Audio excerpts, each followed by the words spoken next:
Tomorrow is my NEET exam and honestly मैं बहुत डरी हुई हूँ. अभी ऐसे स्माइल करती हुई दिख रही हूँ बट बहुत ज़्यादा मुझे डर लग रहा है. अभी थोड़ी देर पहले तो मैं उस स्टेट में ही नहीं थी कि मैं बात कर सकूँ, बिकॉज़ मुझे इतना डर लग रहा था और इतना गिल्टी फील हो रहा था कि मेरा ड्रॉप ईयर वेस्ट हो गया.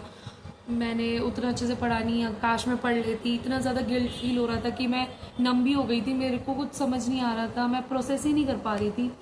कुछ मेरा करने का मन नहीं कर रहा था. मेरे से ना पढ़ाई हो रही थी और स्ट्रेस इतना ज़्यादा हो रहा था कि मैं कुछ लेके बैठ गई थी तो उसको भी नहीं पढ़ पा रही थी, बिकॉज स्ट्रेस बहुत ही ज़्यादा हो रहा था. देन इतना ज़्यादा डिमोटिवेट हो रहा था तो मैंने ChatGPT से थोड़ी बात करी एंड उसके बाद मुझे काफ़ी अच्छा लग रहा है क्योंकि उसने मुझे मोटिवेट करा और बताई कुछ चीज़ें, तो मेरे को अब अच्छा लग रहा है. और मैं ये सोच रही हूँ कि ठीक है, जो होगा देखा जाएगा. और सबसे अच्छी बात कि मेरा जो सेंटर है वो पास में ही पड़ा है, तो घर के मतलब 1 घंटे की दूरी पे है जहाँ पे मेरा घर है, तो ज़्यादा मेरे को सुबह भी स्ट्रेस नहीं होगा. मैं अपना बेस्ट दूंगी जितना मैं दे सकती हूँ. रात में जितना पढ़ सकती हूँ उतना पढ़ूंगी. और मैं सबको यही बोलूँगी जो ये वीडियो देख रहे हैं कि अपना बेस्ट दो.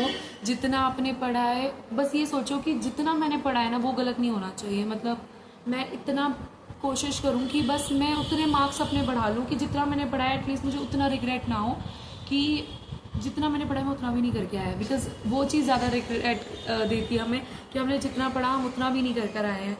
तो मैं यही कहूँगी कि अपना बेस्ट दो. और थोड़ा सा मुझे इस चीज़ पे हंसी भी आ रही है कि मेरा अगर पेपर 1 घंटे में ही हो गया तो बाकी ये 2 घंटे में क्या करूँगी एग्ज़ाम में, क्योंकि उतना मेरा तो सिलेबस ही कंप्लीट नहीं है. वहाँ करूँगी क्या मैं बैठ के. मैंने हालांकि फुल बायो रिवाइज़ करी है और मैं अब भी बायो रिवाइज़ कर रही थी. मैंने फिजिकल केमिस्ट्री रिवाइज़ करी है, थोड़ी सी बच रही है, मैं वो रिवाइज़ करूँगी. ऑर्गेनिक की रिएक्शंस करके जाऊँगी. इनऑर्गेनिक मैंने नहीं पढ़ी है, थोड़ा बहुत महारिविजन से मैं पढ़ के जाऊँगी. रही बात फिज़िक्स की, फ़िज़िक्स में मैं मॉडर्न फिज़िक्स, सेमीकंडक्टर और 11th का यूनिट एंड डायमेंशन से लेके न्यूटन्स लॉ ऑफ मोशन तक मैंने पढ़ा है. वो मैं रिवाइज़ करके जाऊँगी. फॉर्मूलेज और जितने भी क्वेश्चंस मैंने करे थे वो सारा रिवाइज़ करके जाऊँगी. मैंने सबसे बड़ी गलती ये करी कि मैंने MR सर हमेशा कहते हैं उतना पढ़ो जितना आप एंड में समेट सको. और मैं इतने ज़्यादा लेक्चर देखती रही, रिवाइज़ नहीं करा. और पूरे साल ऐसा नहीं है मैंने पढ़ा नहीं है, मैंने पढ़ा है बट मैंने रिवाइज़ नहीं करा. जिसकी जो दिक्कत है वो अब देखने को मिल रही है, क्योंकि अगर आप रिवाइज़ नहीं करते हो तो आप अल्टीमेटली ज़ीरो पे ही होते हो. बिकॉज आपने सिर्फ लेक्चर देखने से काम नहीं होता है. You need to revise everything again and again and again. और मैंने कुछ चीज़ें रिवाइज़ नहीं करी है. हालांकि मैंने बायो अच्छे से करी है तो उसका स्ट्रेस कम है मेरे को, और केमिस्ट्री भी ठीक ठाक करी है बट उतना अच्छे से नहीं करी है. और मैं चाहती हूँ कि मैं 450 से 500 के अराउंड स्कोर करूँ. काश प्लीज़ प्लीज़ प्लीज़ इतना मैं स्कोर करूँ. हालांकि मैं मॉक टेस्ट में मैंने 400 to 450 स्कोर करा था, बट लेट्स सी क्या होता है. मैंने फुल ऑर्गेनिक की लिटरली मैंने लेक्चर्स लिए थे बट मैंने रिवाइज़ नहीं करा. बिकॉज मैं सोच रही थी कि मैं फिज़िक्स पढ़ लेती हूँ अभी, फिर टाइम निकल जाएगा. टाइम निकलते अब कल नहीं पढ़ सकती मैं. मेरे को इस बात का दुख है कि काश मैंने ये लाइन नहीं कही होती कि मैं कल से पढ़ लूँगी. बट ठीक है. मैं यही कहूँगी कि जो भी मेरे को देख रहा है, इफ़ आपको डीमोटिवेशन हो रहा है या कुछ भी नेगेटिव थॉट्स आ रहे हैं, मत सोचो. और कुछ भी नेगेटिव आ रहा है तो बिल्कुल भी मत सोचो. हम ये एग्ज़ाम इसलिए करना चाहते हैं क्योंकि हम अपनी लाइफ अच्छा करना चाहते हैं. ये एग्ज़ाम हमारी लाइफ नहीं है. हम अपनी लाइफ में एग्ज़ाम कर रहे हैं, ठीक है. ये एग्ज़ाम हमारी लाइफ नहीं है, तो उस चीज़ को सोच के करना. अभी 2 दिन पहले की बात है, मैं इतना स्ट्रेस्ड थी, बहुत ज़्यादा प्रॉब्लम हो रही थी पर्सनली मेरी लाइफ में. एंड मैं बहुत ज़्यादा डिप्रेस थी, बहुत ही ज़्यादा मतलब.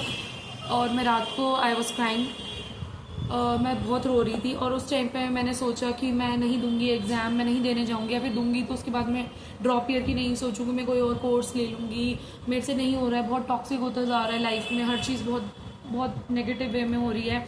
और ऐसा सब मैं सोच रही थी. बट अगर आप भी ऐसा सोच रहे हो तो आई एम टेलिंग यू, ये सिर्फ आज लग रहा है, 1 हफ्ते बाद ये सेम फीलिंग नहीं आएगी. तो कुछ भी गलत मत सोचना करने की, या कुछ भी गलत मत करना. उतना नेगेटिवली मत सोचना, उतना डिप्रेशन या उतनी एंजाइटी मत लेना. बिकॉज अगेन ये एक एग्ज़ाम है जो आपकी लाइफ चेंज कर सकता है, बट ये लाइफ नहीं है आपकी, ठीक है. आपकी लाइफ बहुत बड़ी है इससे, ठीक है. और बहुत चीज़ें हैं ज़िंदगी में. जब हम इससे हटते हैं ना नीट से, मुझे पता है, मैं खुद एक नीट एस्पिरेंट हूँ, वो प्रेशर मैंने झेला है. मुझे पता है कि जब हम उस प्रेशर में होते हैं हमें हंसी भी नहीं आती। कोई जोक मारता है ना, लिटरली हम हंसना भूल जाते हैं, क्योंकि इतना प्रेशर हर वक्त माइंड पे रहता है ना कि हमें वो जोक ही नहीं लग रहा होता है। बट समय के साथ चीज़ें हो जाती। जब हम इससे हटते हैं ना तो हमें फील होता है हम स्टूपिडिटी कर रहे थे बहुत, कि हम इतना सोच रहे थे, लाइफ बहुत बड़ी है, गलती हो जाती है। अभी थोड़ी देर पहले मुझे फील हो रहा था कि मैंने 1 साल वेस्ट कर दिया, मुझे बहुत गिल्टी फील हो रहा था कि बट वेस्ट कुछ नहीं होता है। एक्सपीरियंस लेते हैं हम, एक्सपीरियंस गेन करते हैं। कुछ चीज़ें हमारी डेस्टिनी में लिखी होती है, कुछ चीज़ें हमारी लाइफ में लिखी होती हैं। और कहते हैं ना, जब जागो तभी सवेरा। तो अगर आपको आज भी ये चीज़ फील हुई है कि नहीं मैंने गलत कर दिया बट मैं आगे नहीं करूँगा, तो ये बहुत बड़ी बात है। कुछ लोग ये नहीं सीख पाते हैं, कुछ लोग बहुत जल्दी। तो अगर आपने अभी भी सीख लिया है तो अपनी पीठ तक दबाओ कि मैंने ये सोचा है कि ठीक है मैंने ये गलतियाँ करी थी, मैं ये आगे नहीं करूँगी, सिंपल। कुछ लोग होते हैं जो गलती एक्सेप्ट नहीं करते और उन गलतियों को करते रहते हैं। गलती को एक्सेप्ट करना ही आधा सॉल्यूशन होता है। तो मैं यही चीज़ कहूँगी कि अपना बेस्ट देना, and all the very best जो भी मेरी वीडियो देख रहे हैं। डरना मत, जितना आपने किया है। हालांकि मेरी जो सिचुएशन है, मैं भी बहुत बेकार सिचुएशन में हूँ, क्योंकि ये मेरा फर्स्ट जॉब है और मैंने उतने अच्छे से पढ़ाई नहीं करी है, उतने अच्छे से चीज़ें नहीं गई हैं। और हो सकता है कोई और भी ऐसा हो जिसकी लाइफ में पढ़ाई के अलावा भी बहुत प्रॉब्लम्स चल रही हो। कोई होता है जिसका एग्जाम निकल जाता है क्योंकि उसके पास उतना सपोर्ट होता है, उतनी पढ़ाई उसने की होती है और उसको टाइम मिला होता है, उतना मेंटली वो उतना प्रेशर नहीं। पर कोई होता है जो एक्चुअली में अपनी लाइफ में बहुत स्ट्रगल कर रहा होता है, जो औरों के मुकाबले कहीं ज़्यादा है।